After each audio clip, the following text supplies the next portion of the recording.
नमस्कार दोस्तों, मैं ब्रजेश भदौरिया मुंबई से एडवोकेट।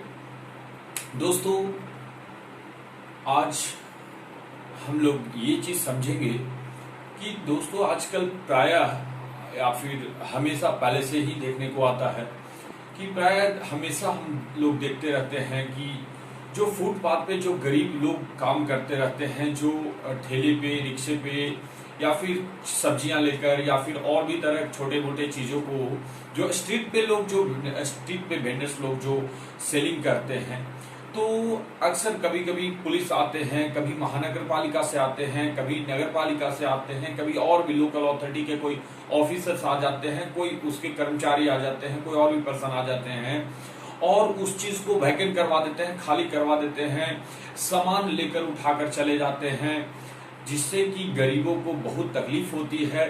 वो बेचारे जो जीवन यापन करने के लिए वो किसी तरह के छोटे मोटे धंधा कर रहे हैं, व्यापार कर रहे हैं, जिससे कि उनका जीवन यापन चल सके, खाना पीना चल सके।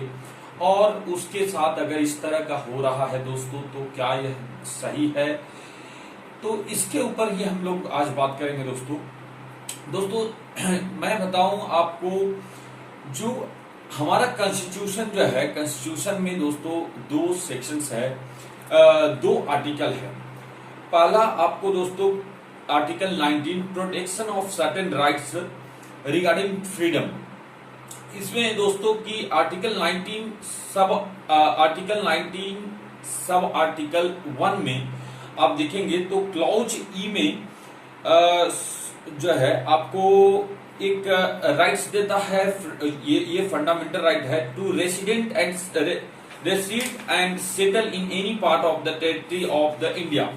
और उसके बाद जो है इसी आर्टिकल 19 सब आर्टिकल 1 और क्लॉज जी में टू प्रैक्टिस एनी प्रोफेशन और to carry on any occupation, trade और बिजनेस। तो ये दो चीजें हमें राइट देता है दोस्तों। ये कौन देता है? Constitution, fundamental rights. कॉन्स्टिट्यूशन के अंदर जो फंडामेंटल राइट्स हैं उसके अंदर आर्टिकल 19 सब आर्टिकल 1 और जो है क्लॉज ई एंड क्लॉज जी के तहत जो हमको राइट्स देता है। पहला ई में तो ये राइट देता है कि हम कहीं पे भी रह सकते हैं, भारत के किसी भी कोने में, किसी भी क्षेत्र में जा सकते हैं, अपना जो है और सेटल हो सकते हैं। दूसरा हमें ये कहता है, ई जो है आपका ई क्लॉज कहता है कि हम कहीं पे भी कोई भी तरह का प्रोफेशन कर सकते हैं, कोई भी तरह का बिजनेस कैरी कर सकते हैं और कोई भी तरह का ऑक्यूपेशन, ट्रेड, बिजनेस जो भी चीजें हैं वो हम कर सकते हैं। उसके बाद दोस्तों आर्टिकल 21 में आपको बताता है कि आर्टिकल 21 दोस्तों कॉन्स्टिट्यूशन ऑफ इंडिया का आर्टिकल 21 में भी हमको राइट देता है protection of life and personal liberty. तो protection of life and personal liberty क्या बात करता है? हमें गारंटी देता है कौन? कॉन्स्टिट्यूशन, भारत का संविधान। फंडामेंटल राइट है दोस्तों under article 21, protection of life and personal liberty.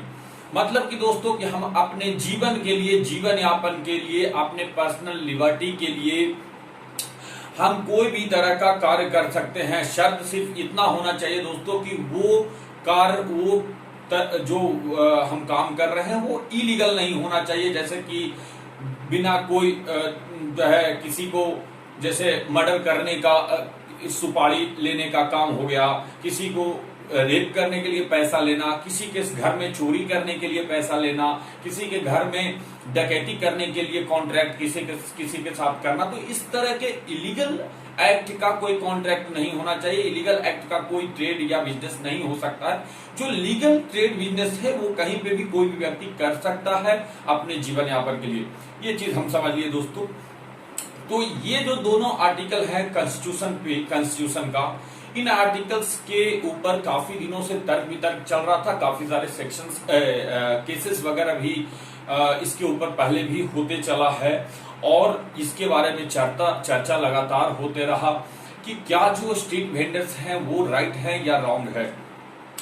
तो दोस्तों मैं आपको बता दूं कि इसी के दरमियान जो है आपको जो है 2014 में एक नया एक्ट आया दोस्तों, कि जो है street vendor act, street vendor, उसके मेरे पास बुक नहीं है, लेकिन मैं आपको जो है पीडीएफ फॉर्मेट में मैंने डाउनलोड किया है अपने मोबाइल पे।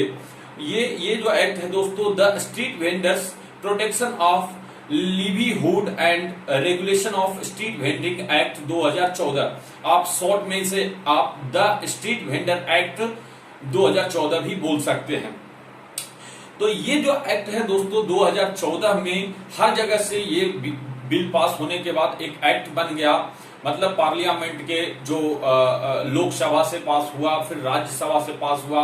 जैसा कि हम सब जो जानते हैं कि बिल जब लोकसभा से पास होता है, फिर राज्यसभा से पास होता है, बाद में प्रेसिडेंट से पास हो जाने के बाद उसका जो हामी मिल जाने के बाद जो है वो एक एक्ट में तब्दील हो जाता है, मतलब पूरे भारतवर्ष में उसको एक कानून मान लिया जाता है।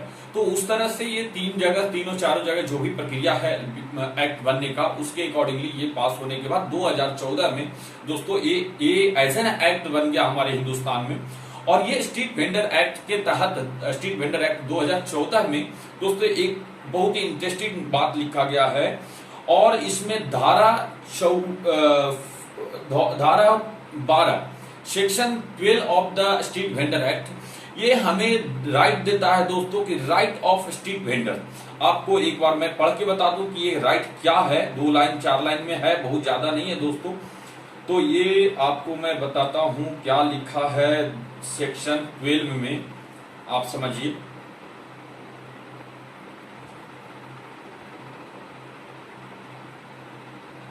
ये लिखा है दोस्तों कि right of the street vendor, section 12 of the street vendor act 2014, section 12 sub section 1 क्या लिखा है दोस्तों कि every street vendor shall have the right to carry on the business of a street vending activity in accordance with the term and conditions mentioned in the certificate of vending।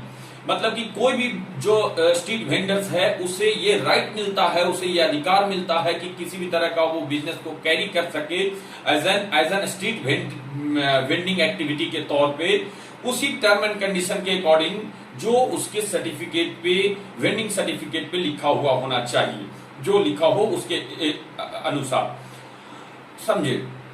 तो ये आपको यहाँ पे राइट देता है दोस्तों कि आपको स्ट्रीट वेंडर्स का जो है वो गलत नहीं है। मतलब आप जो है आप फुटपाथ पे व्यापार, यदि आप गरीब हैं, आप जो है उतना सक्षम नहीं है कोई बड़ा दुकान लेकर या फिर कहीं और रेंट भर के आप व्यापार करने के लिए, तो आप जो है बिल्कुल आप अपने स्थानीय जगह जहां पे आपका रेसिडेंट है वहां पे आप अपने फुटपाथ पे भी आप बिजनेस कर सकते हैं, चाहे भारत का कोई भी राज्य हो, कोई भी सिटी हो दोस्तों, क्योंकि इससे बड़े बड़े देश भी मतलब नहीं बचे हैं। अमेरिका, लंदन, फ्रांस, हर जगह पे फुटपाथ पे व्यापार होता है। तो इसलिए भारत को भी ये लॉ, ये एक्ट लाया गया। तो इसलिए आप चाहे मुंबई हो, दिल्ली हो, कलकत्ता हो, कहीं पे भी आप कर सकते हैं under section 12 of the street vendor act 2014। उसके बाद दोस्तों इसमें लिखा है कि जो है as per the term and condition mention is certificate of vending. तो ये सर्टिफिकेट ऑफ वेंडिंग क्या है दोस्तों? सर्टिफिकेट ऑफ वेंडिंग कुछ नहीं है दोस्तों, आप किसी भी स्थानीय एडवोकेट हो, यदि आप समझ सकते हैं तो इस एक्ट का, इस सेक्शन का रेफरेंस देके खुद भी आप वहां के स्थानीय महानगर पालिका या और भी कोई लोकल जुरिडिक्शन, कोई लोकल अथॉरिटी होगा, वहां पे आप जाकर और इसके बारे में आप लाइसेंसिंग के प्रक्रिया, फॉर्म वगैरह ले सकते हैं और आप एप्लीकेशन कर सकते हैं वहां पे। यदि नहीं समझ सकते हैं तो इसके रेफरेंस देते हुए आप किसी एडवोकेट को भी बता सकते हैं, जो आपको आसानी से ये आपको लाइसेंस दिलवा देंगे। और इसका लाइसेंस इशू करने का प्रावधान भी जो है इसी एक्ट में दोस्तों सर्टिफिकेट ऑफ वेंडिंग जो है, वेंडिंग लाइसेंस का सर्टिफिकेट जो है धारा 4 में मेंशन है। इस एक्ट में धारा 4 के तहत आपको उसको सर्टिफिकेट देना पड़ेगा दोस्तों। उसके बाद धारा 13 भी जरा एक देख लीजिए दोस्तों। धारा 13 में लिखा है right of the street vendors for a new site और एरिया ऑन रीलोकेशन। मतलब इसमें ये कहता है दोस्तों कि धारा 13 में ये बोलता है कि यदि कोई व्यक्ति किसी भी जगह पे स्ट्रीट वेंडर के तौर पे कोई व्यापार कर रहा है फुटपाथ पे और वो लाइसेंस लिए हुए है वेंडिंग का, स्ट्रीट वेंडिंग का लाइसेंस लिए हुए है दोस्तों, तो उससे कोई भी व्यक्ति, कोई भी अथॉरिटी उसे वहां से खाली नहीं करवा सकता है। हाँ, उसके जो टर्म एंड कंडीशन रहेंगे, जैसे सिंपल टर्म एंड कंडीशन है कि आपको एक दिन के बाद दूसरा दिन जब आते हैं वहां पे बिजनेस करने के लिए, तो आपको वहां से सामान लेकर जाना पड़ेगा, वापस दूसरे दिन लाना पड़ेगा, या आपको पैक करके वहीं आसपास में कहीं पे भी सुरक्षित रखना पड़ेगा। मतलब रोड पे ही नहीं रख सकते हैं, रोड पे ही नहीं छोड़ सकते हैं, लेकिन आप जो आपका टाइम पीरियड है उस बीच में आप लाकर आप व्यापार कर सकते हैं। तो इस तरह के कुछ टर्म कंडीशंस हैं, बाकी विशेष कुछ नहीं है दोस्तों। तो लेकिन यदि आप इस तरह का लाइसेंस लेकर काम करते हैं, तो ये जो धारा 13 में ये लिखा है कि कोई आपको खाली नहीं करवा सकता है, कोई वहां पे व्यापार करने से नहीं रोक सकता है दोस्तों। और यदि कोई महानगर पालिका, नगर पालिका अथॉरिटी, कोई पुलिस स्टेशन कोई खाली करवाना चाहे भी, तो उसे फर्स्टली 30 दिन का प्रायर नोटिस देना पड़ेगा। यदि वो नोटिस देता है, उसके बाद टाइम पीरियड मतलब एग्जिस्ट हो जाता है, निकल जाता है, तो ही वो वैकेंट करवाने के लिए वो आपको बाई फोर्सली वैकेंट करवा सकता है। अदरवाइज विदाउट नोटिस वो 30 दिन का प्रायर नोटिस दिए बगैर नहीं कर सकता है दोस्तों। और यदि वो नोटिस देकर वैकेंट भी करवाता है और आप लाइसेंस लिए हुए हैं, तो आपको बहुत ही बेटर जो आपको बेनिफिट मिलता है वो ही है आपको सेक्शन 13 दोस्तों। सेक्शन 13 में वो ही है कि right of street vendors for a new site और एरिया ऑन रीलोकेशन। मतलब कि अगर आपको वहां से हटाया जाता है किसी कारणवश नोटिस देकर लाइसेंस लेने के बाद भी, तो वो फिर उसी अथॉरिटी की जिम्मेदारी हो जाएगी, उसी अथॉरिटी की वो पूर्णतः रूप से रिस्पॉन्सिबिलिटी हो जाता है कि वो कोई और साइट, कोई और लोकेशन, कोई और जगह आपको उपलब्ध कराए व्यापार करवाने के लिए, व्यापार करने के लिए। तो मतलब दोस्तों, यहां नहीं तो कहीं और आसपास में आपको जो है जगह मिल जाएगा, वो आपको उनको देना पड़ेगा। यदि वो नहीं देते हैं तो आप इसके लिए इस सेक्शंस का रेफरेंस लेते हुए आप उनसे बात कर सकते हैं, समझ सकते हैं, एडवोकेट का साथ ले सकते हैं। तो अब ये सारी चीजों को समझने के बाद, ये एक्ट को और मैंने जो आपको आर्टिकल्स के बारे में बताया, ये समझने के बाद दोस्तों आपको मैं उम्मीद करता हूं, आशा करता हूं दोस्तों कि ये सेक्शंस और ये एक्ट के बारे में आपको पढ़ के समझ के काफी अच्छा लगा होगा, नई जानकारी आपको मिली होगी। और इसको विस्तार रूप से और जाना चाहें तो छोटा सा एक्ट है दोस्तों, इसे आप डाउनलोड करके या इसके बुक्स लेकर आप कहीं स्टडी कर सकते हैं, पढ़ भी सकते हैं, आप विस्तार रूप से समझ सकते हैं दोस्तों।